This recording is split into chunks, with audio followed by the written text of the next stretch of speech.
Hello my dear students, how are you all? I hope you all are well. Students, in your previous lecture we have studied about physical properties of metals and non-metals, right? Today what we are going to study is a very interesting and very important topic of this chapter, as well as it is really very important with respect to your higher classes. Okay, so the name of the topic is what? Chemical properties of metals and non-metals. So our total focus will be on how chemical reactions are formed, okay, and what are the chemical characteristics or chemical properties of metals and non-metals. See beta, in 7th standard you might have studied about all the Greek names of elements, right, in the chapter acid, bases and salt, you know. So there you might have studied about the Greek names, the importance of symbolizing an element, how they are symbolized, okay, and where it is used, okay. So here in this chapter of chemistry you will be studying how to form different compounds by reacting different elements, okay, on the basis of that what product is formed. So everything is based on this particular topic. Do pay a very keen attention while attending this lecture, because this is really important with respect to your 9th and 10th up till 12th actually.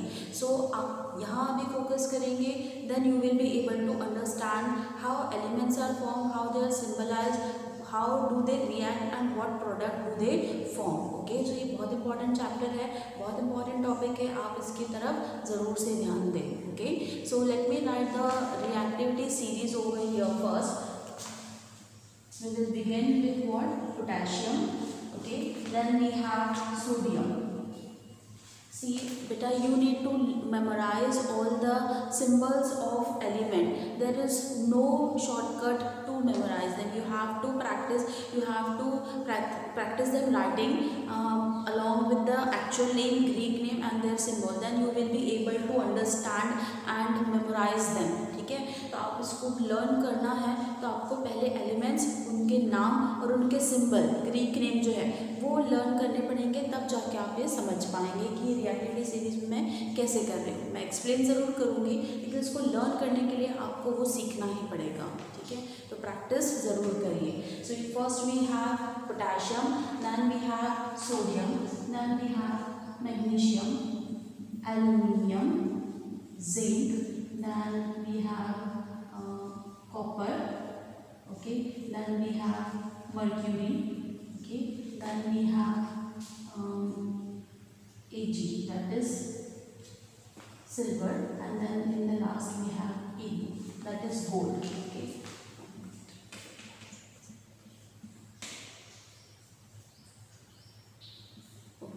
So this is the reactivity series. ये इस तरीके की reactivity series है. यहाँ lead आना चाहिए, मैं यहाँ से इसको रिमूव कर देती हूँ. आपके पास जो रिएक्टिविटी सीरीज अभी जो दी हुई है ना, उसमें आपके पास क्या क्या है, वहाँ पर आपका लिथियम एक एडिशनल दिया हुआ है.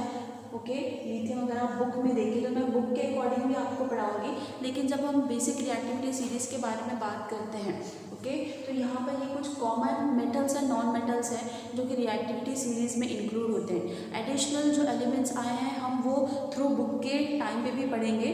ओके, तो यहाँ पर we have lead, then we have Hg, then Ag, then Ag.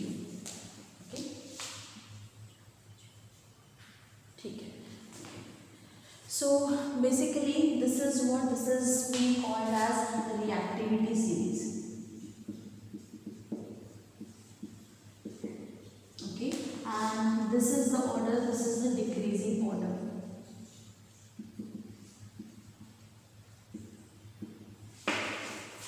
ठीक है, तो यहाँ आपको अगर दिख रहा है, देखिए मैं दिखाती हूँ, यहाँ देखिए, है ना, ये जो है ये डिक्रीजिंग ऑर्डर है. ओके, ये डिक्रीजिंग ऑर्डर क्यों लिखा है मैंने, क्योंकि ये रिएक्शन इज जो एलिमेंट्स हैं वो कैसे हैं, डिक्रीजिंग ऑर्डर में है, beginning from the most reactive to the least reactive. इसको हम वन बाय वन डिस्कस करेंगे. ओके,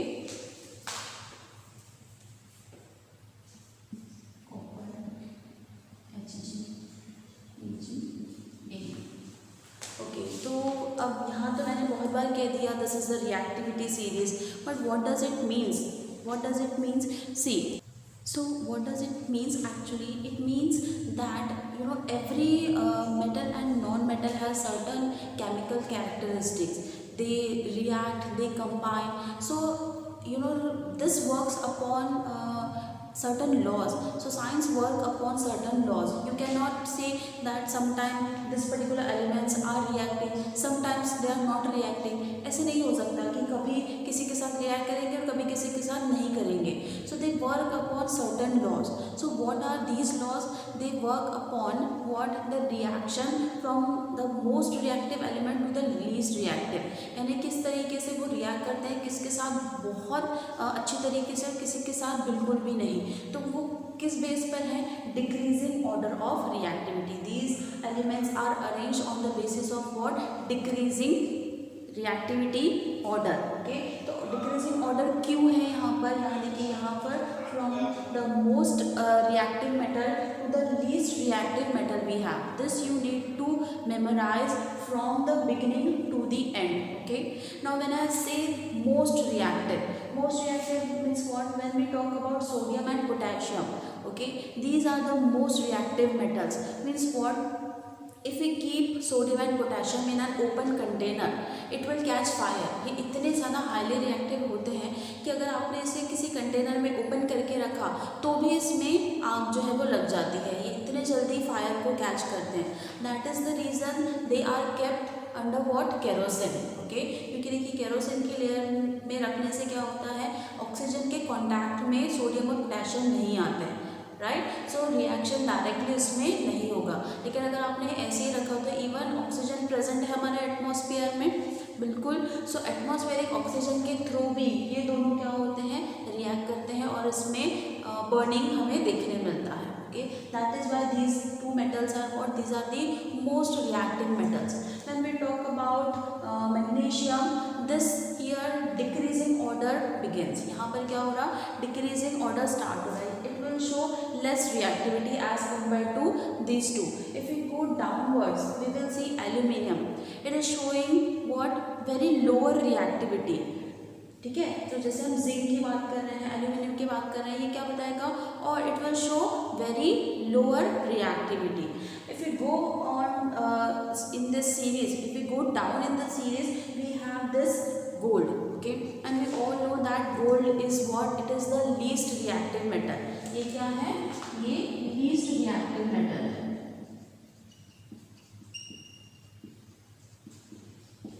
अब लीस्ट रिएक्टिव है इसलिए हम इसका यूज़ कहाँ करते हैं? In making jewellery. अब देखिए इसका आप बेस्ट एग्जांपल ले सकते हैं Amritsar temple, golden temple. It is made up of gold, right? So since gold is what? It is the least reactive metal. So you have observed that from past many years there is no change, there is no reaction in that particular tomb, है ना? उस particular temple में कहीं भी आपको कोई reaction दिखा है क्या कि गोल्ड ने किसी चीज़ के साथ रिएक्ट किया हो, वाटर के साथ या और किसी? नहीं, बिल्कुल नहीं. वो जैसे हैं गोल्डन टेम्पल, जैसे आपने शुरू में देखा होगा, वो आज भी वैसे ही है ना? तो this is the reason that gold is what? This is the least reactive, and sodium and potassium, these two are what? These are the most reactive metals. Okay, ये क्या है? Most reactive metals. Thus you need to memorize which is the most reactive metal and which is the least reactive metal, and in between how do they react. Okay, so beta when when we talk about chemical reaction, what we are talking about?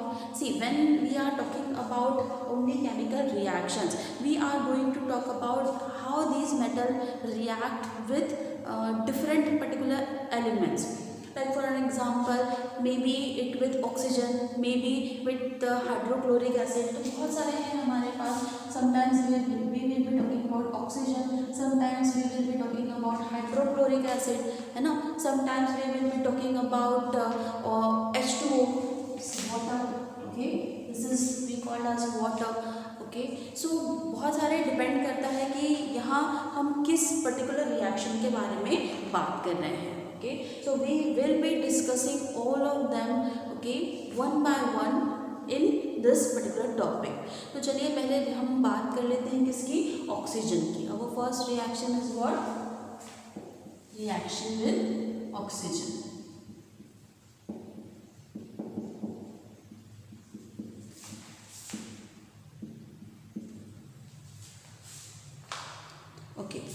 So whenever we talk about metals and non-metals, so or we are when we are talking about oxygen, okay, so it means that something is burning, okay, something is reacting with oxygen. अब जब भी हम reaction with oxygen के बारे में बात करते हैं तो एक बात हमेशा ध्यान रखें कि कुछ ना कुछ वहाँ पर बर्निंग होगा। देखिए, पर आपको बहुत अच्छे से पता है कंबशन कैसे होता है। कंबशन का मतलब क्या है कि किसी चीज़ का जलना, है ना। तो कंबशन कब होता है? When there is a appropriate amount of oxygen. तो जब कभी भी कोई रिएक्शन होती है ऑक्सीजन के साथ, बर्निंग शुड बी देयर, है ना। सो ऑक्सीजन का प्रेजेंस होना ही वहाँ पर बर्निंग को प्रोवाइड करता है, okay. So here we will be talking about different most reactive metals, they are reacting with oxygen and what product is formed, okay. So let us talk about the first, what is sodium, okay. So sodium when reacting, okay, sodium with reacting with oxygen, it gives you what? Sodium oxide. ये क्या है? ये है sodium, okay, this is oxygen and what it is giving? Sodium oxide. ठीक है, अब यहाँ ये बैलेंस नहीं है, okay. So in this way, this is what? This is balance, okay. So here sodium is reacting with oxygen to give you what? Sodium oxide. तो जब कभी भी सोडियम ऑक्सीजन के साथ रिएक्ट करता है, क्या बनता है? सोडियम ऑक्साइड बनता है। चलिए एक और एग्जाम्पल ले लेते हैं मैग्नीशियम का। When magnesium reacts with oxygen, it gives what? Magnesium oxide, okay. It gives what? Magnesium oxide. ये क्या बनेगा यहाँ पर? Magnesium oxide, okay. यहाँ पर ये मैग्नीशियम है, ठीक है। थर्ड रिएक्शन, यहाँ देखिए सेकेंड रिएक्शन में यहाँ हमें थोड़ी हीट प्रोवाइड करनी पड़ती है। If there is a reaction going on between zinc with oxygen, okay, it will give you zinc oxide, okay. This is strong heat need to be provided, okay. If it is reacting with copper, okay, copper is reacting, so it will give you copper oxide, okay. So here I have written 4 reactions, okay. So in this 4 reaction you might have observed that this is zinc oxide, okay. This is what? This is zinc oxide. Here this is copper oxide.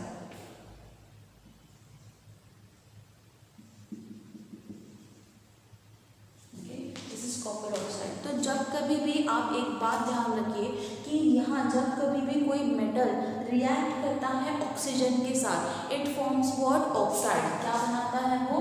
Oxide बनाता है। यहाँ देखिए सभी जगह oxide form हुआ है ना। तो ये जो ऑक्साइड है, तो एक मेटल जब ऑक्सीजन के साथ रिएक्ट करता है तो वो बनाता है क्या? Metal oxide. इसको क्या बोलते हैं हम? Metal oxide, okay.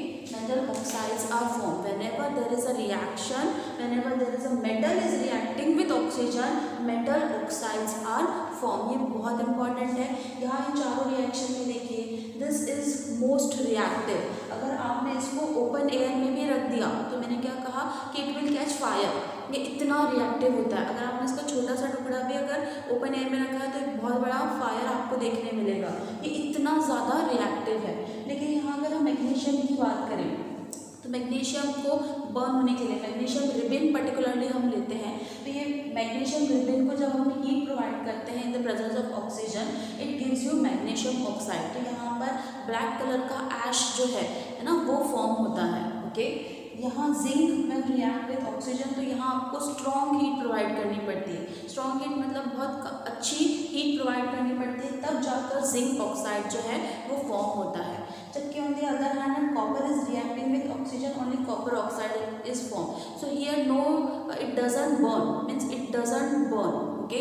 यहाँ पर ये बर्न नहीं होता, only a black colour is form and the black colour is because of the copper oxide, okay.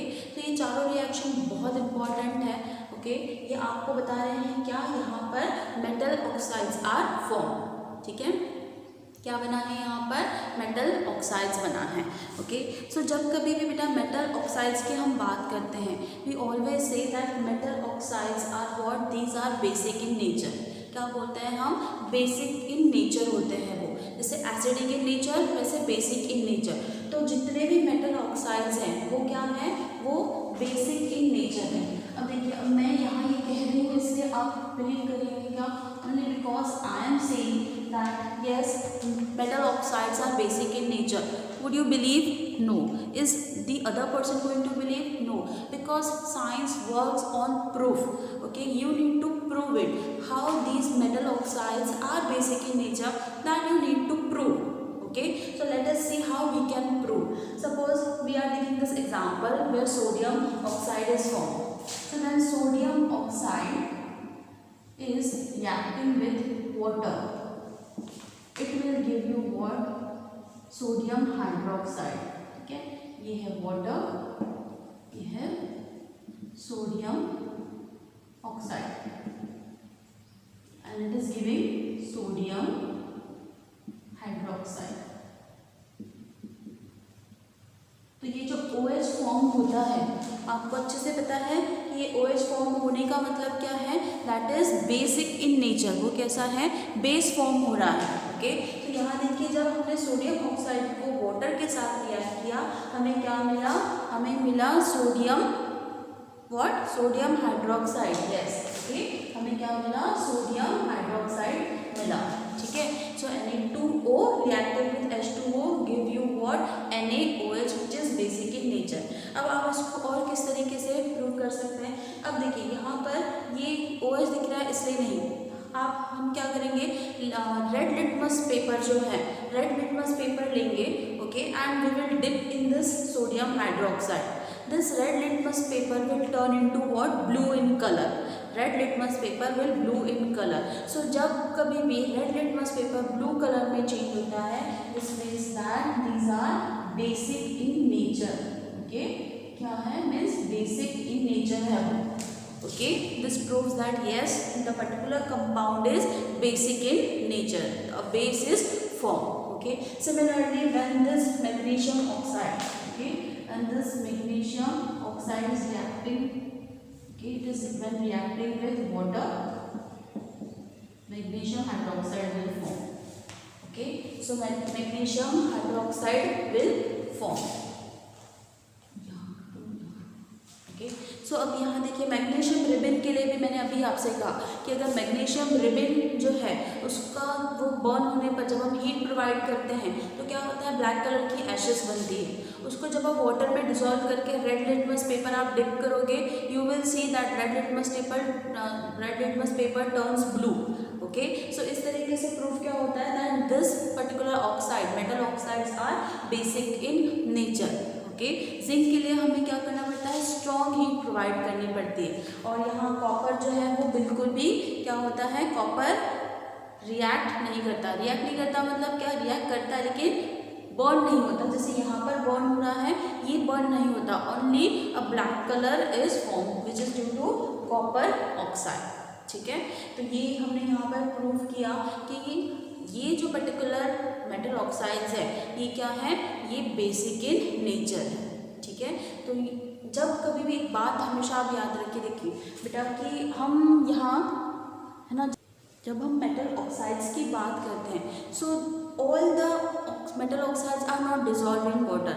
हम हर मेटल ऑक्साइड को वाटर में डिजॉल्व नहीं कर सकते, लेकिन जिन्हें हम करते हैं, है ना, those metal oxides, okay, metal oxides which get dissolved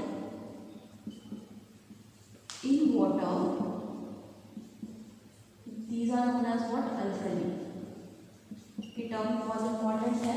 जो मेटल ऑक्साइड्स वाटर में डिजॉल्व हो जाते हैं, ओके, उनको क्या बोलते हैं हम, अल्कली। और जब ये बनता है तब हम रेड लिटमस पेपर का टेस्ट करते हैं। ओके, तब आप रेड लिटमस पेपर को डिप कर कर उसका कलर चेंज जो है होते हुए ऑब्जर्व करते हैं। So proving what, that the upper metal oxide or the given metal oxide is what, basic in nature. तो कुछ सबके सब डिजॉल्व नहीं होते, कुछ मेटल ऑक्साइड ही डिजॉल्व होते हैं, और जो डिजॉल्व होते हैं, है है ना, या those oxide which get dissolve in particular water, these are known as what, alkali. So हमने आज क्या क्या पढ़ा, हमने बहुत सारी चीज़ें पढ़ी हैं। हमने देखी है रिएक्टिविटी सीरीज, है ना, जहाँ पर हमने क्या देखा, सोडियम पोटेशियम क्या है, मोस्ट रिएक्टिव है। उसके बाद हमने देखा कि कैल्शियम, मैग्नीशियम, एल्यूमिनियम, जिंक, है ना, zinc, lead, copper, mercury, silver and gold, इनमें यहाँ पर ये क्या हो रहा है, रिएक्टिविटी डिक्रीज हो रही है। सबसे लीस्ट रिएक्टिव कौन सा है हमारे पास, gold, which does not react with any particular other metal to form a compound. Okay, उसके बाद हमने क्या देखा, फर्स्ट जहाँ बहुत सारे हम पढ़ेंगे अभी, यहाँ पर जैसे अभी हमने सिर्फ ऑक्सीजन देखा है, तो अभी हम एसिड के साथ भी रिएक्शंस देखेंगे, हम वाटर के साथ भी देखेंगे। तो वाटर के साथ यहाँ आपने जो ऑक्साइड फॉर्म हुआ है वो देखे हैं, और किस तरीके से दो मेटल्स जब कंबाइन होते हैं तो एक मेटल ऑक्साइड कैसे बनता है, this we have also studied today. ये बहुत इंपॉर्टेंट है, ये रिएक्शंस अपने पास ज़रूर लिख कर रखिए। Okay, so this was all about today's topic. I hope that you have understood what I tried to tell you, explain it to you. But most importantly, write down all the names of element along with their Greek name and write the symbol.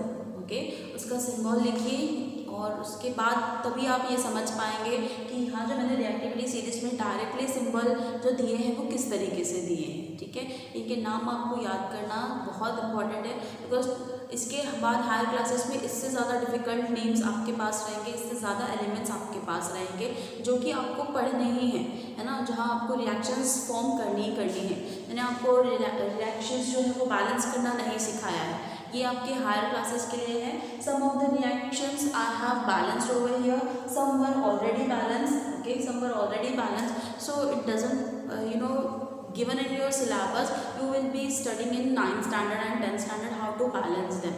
अभी के लिए सिर्फ इतना समझिए कि elements react करने पर वो प्रोडक्ट के फॉर्म में क्या बनाते हैं। इनको हम क्या बोलते हैं, इनको हम रिएक्टेंट बोलते हैं, ठीक है, और इनको हम प्रोडक्ट बोलते हैं। ठीक है, ये एक रिएक्टेंट है और ये एक हमारा प्रोडक्ट फॉर्म होता है जब कभी भी हम एक केमिकल रिएक्शंस के बारे में बात करते हैं। Okay, good day students, take care.